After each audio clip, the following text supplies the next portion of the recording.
Subscribe ಮಾಡಿ, bell ಐಕಾನನ್ನು click ಮಾಡಿ. ನವನಿಧಿಗಳು ಹಾಗೂ ಐಶ್ವರ್ಯವಂತರ ಲಕ್ಷಣಗಳು. ಸೂತ ಮಹರ್ಷಿಗಳು ಶೌನಕಾದಿ ಮುನಿಗಳಿಗೆ ನವನಿಧಿಗಳ ಬಗ್ಗೆ ಈ ರೀತಿ ಹೇಳತೊಡಗಿದರು. ಎಲೈ ಮಹರ್ಷಿಗಳೇ, ಪದ್ಮ, ಮಹಾಪದ್ಮ, ಮಕರ, ಕಚ್ಚಪ, ಮುಕುಂದ, ಕುಂದ ಅಂದರೆ ನಂದ, ನೀಲ, ಶಂಖ, ಮಿಶ್ರ ಎಂಬುವವು ನವನಿಧಿಗಳು. ಮಾನವರಲ್ಲಿ ಕೆಲವರ ಬಳಿಯಲ್ಲಿ ಈ ನವನಿಧಿಗಳಿರುತ್ತವೆ. ಅಂಥವರಿಗಿರುವ ಲಕ್ಷಣಗಳನ್ನು ಹೇಳುತ್ತೇನೆ ಕೇಳಿರಿ.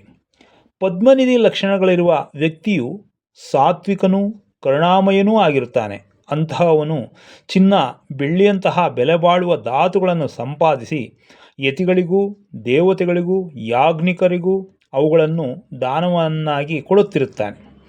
ಮಹಾಪದ್ಮ ಚಿಹ್ನೆಯೊಂದಿಗೆ ಲಕ್ಷಿತನಾದ ವ್ಯಕ್ತಿಯು ತಾನು ಸಂಪಾದಿಸಿದ ಧನಾದಿಗಳನ್ನು ಧಾರ್ಮಿಕರಾದ ಜನರಿಗೆ ದಾನ ಮಾಡುತ್ತಿರುತ್ತಾನೆ. ಒಟ್ಟಾರೆ ಪದ್ಮ, ಮಹಾಪದ್ಮ ಸಂಪನ್ನರು ಸಾತ್ವಿಕರು.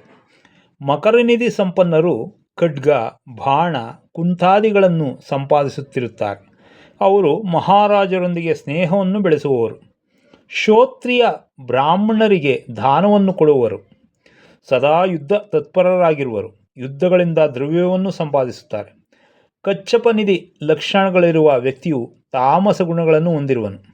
ಅವನು ಯಾರನ್ನೂ ನಂಬುವುದಿಲ್ಲ. ಸಂಪತ್ತು ಇದ್ದರೂ ತಾನೂ ಅನುಭವಿಸುವುದಿಲ್ಲ. ಯಾರಿಗೂ ದಾನವನ್ನೂ ಮಾಡುವುದಿಲ್ಲ. ರಹಸ್ಯ ಪ್ರದೇಶದಲ್ಲಿ ತನ್ನ ಸಂಪತ್ತನ್ನು ಭೂಮಿಯೊಳಗೆ ಹೂತಿಡುತ್ತಾನೆ.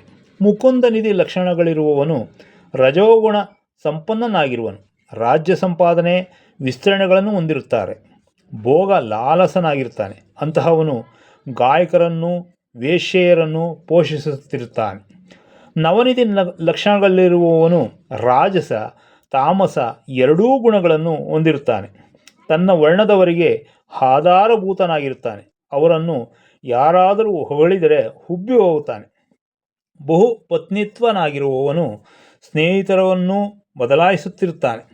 ನೀಲಿ ನಿಧಿ ಲಕ್ಷಣಗಳಿರುವವರು ಸಾತ್ವಿಕ ತೇಜದಿಂದ ಕೂಡಿರುವನು. ವಸ್ತ್ರ ಧಾನ್ಯಾದಿಗಳನ್ನು ಚೆನ್ನಾಗಿ ಸಂಪಾದಿಸಿ ತಟಾಕಾದಿ ನಿರ್ಮಾಣಗಳನ್ನು ಮಾಡಿ ಲೋಕಕ್ಕೆ ಅರ್ಪಿಸುತ್ತಾನೆ. ಬಹುಜನರ ಹಿತವನ್ನು ಬಯಸಿ ಮಾವು ನಂತರ ಫಲವೃಕ್ಷಗಳನ್ನು ತೋಟಗಳನ್ನು ಬೆಳೆಸುತ್ತಾನೆ. ಅಂತಹವನ ಸಂಪತ್ತು 3 ತಲೆಮಾರುಗಳವರೆಗೂ ಇರುತ್ತದೆ. ಇನ್ನು ಶಂಖನಿಧಿ ಲಕ್ಷಣಗಳಿರುವವನು ತಾನು ಎಲ್ಲ ಭೋಗಗಳನ್ನೂ ಅನುಭವಿಸುತ್ತಾನೆ. ಆದರೆ ಆಶ್ರಿತರಿಗೂ ಏನನ್ನೂ ಉಳಿಸುವುದಿಲ್ಲ. ತನ್ನ ಸ್ವಂತ ಪೋಷಣೆ ಭೋಗಗಳನ್ನೇ ನೋಡಿಕೊಳ್ಳುತ್ತಾನೆ. ಇನ್ನು ಮಿಶ್ರನಿಧಿ ಲಕ್ಷಣಗಳಿರುವವನ ಲಕ್ಷಣಗಳು ವೈವಿಧ್ಯಭರಿತವಾಗಿರುತ್ತದೆ.